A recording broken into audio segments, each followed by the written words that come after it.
Here are some questions and answers about the National Do Not Call Registry.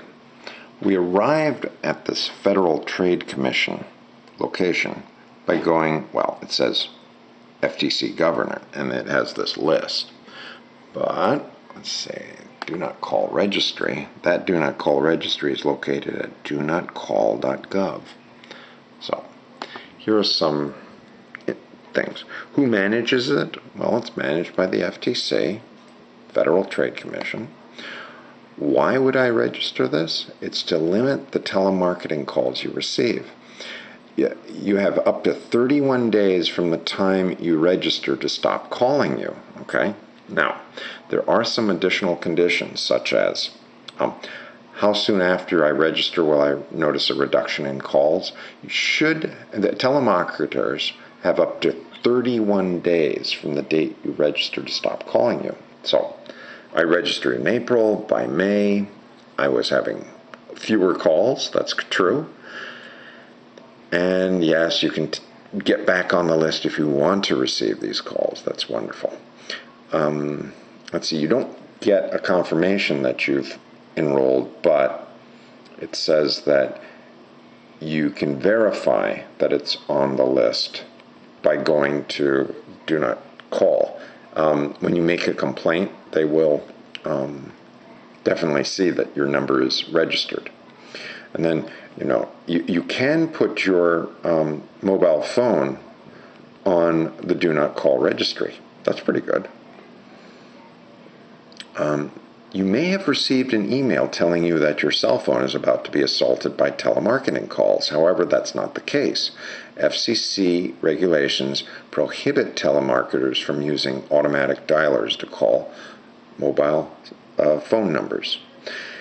You can register up to 3 personal telephone numbers. Let's see. It's only for personal phone numbers. Business-to-business calls and faxes are not covered by the Do Not Call registry.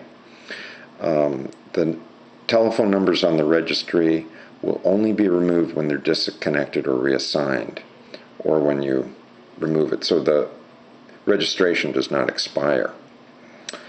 Let's see. What happens if my phone number is disconnected, then reconnected? You may need to re-register.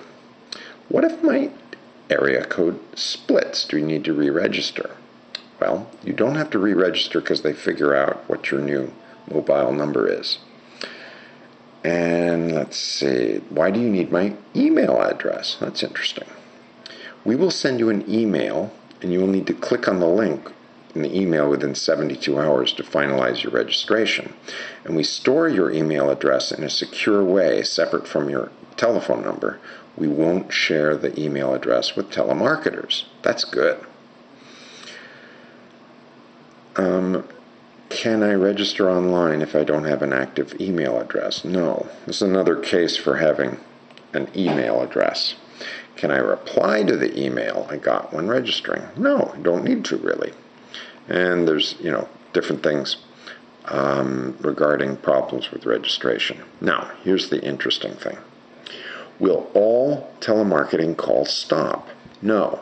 Placing your number must stop most telemarketing, but not all. Calls on the behalf of political organizations, charities, or telephone surveyors are still permitted, as well as calls from whom you have an existing business relationship. That's defined as someone that you bought something from, and we have to see what, there's 18 months and 6 months. And, only telemarketing calls are covered. And are telemarketing calls from overseas covered? Yes. Any telemarketers calling U.S. consumers are covered. If a company within the United States solicits sales through an overseas professional telemarketer, then that company may be liable for violations by the telemarketer.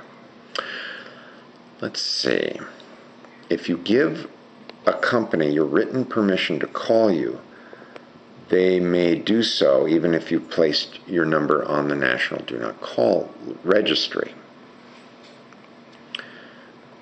What is the relationship between the state do not call lists and the national do not call lists.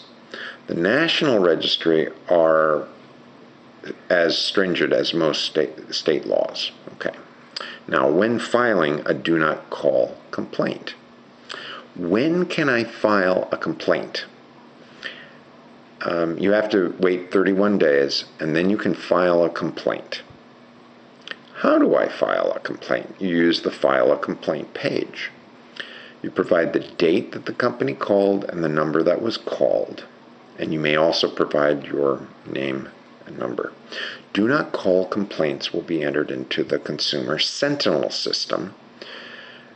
While the FTC does not resolve the individual consumer problems, your complaint will help us investigate the company and lead to law enforcement action. That sounds great.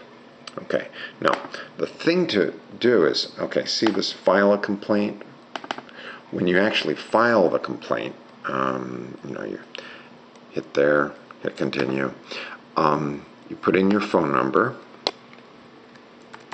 and what comes up is this 2 questions, because it is important to know exactly when you last had some contact with the phone company. It may be that they think they have a relationship with you. So you fill in here. Have you done business in the last 18 months, or have you contacted them in the last 3 months? This is a business relationship. So then it says, have you asked this company to stop calling you? So you can still get a complaint against them if you've done business with the company, but you decided, okay, I no longer want to do business with you. Okay? So that's some of the information from the Do Not Call registry.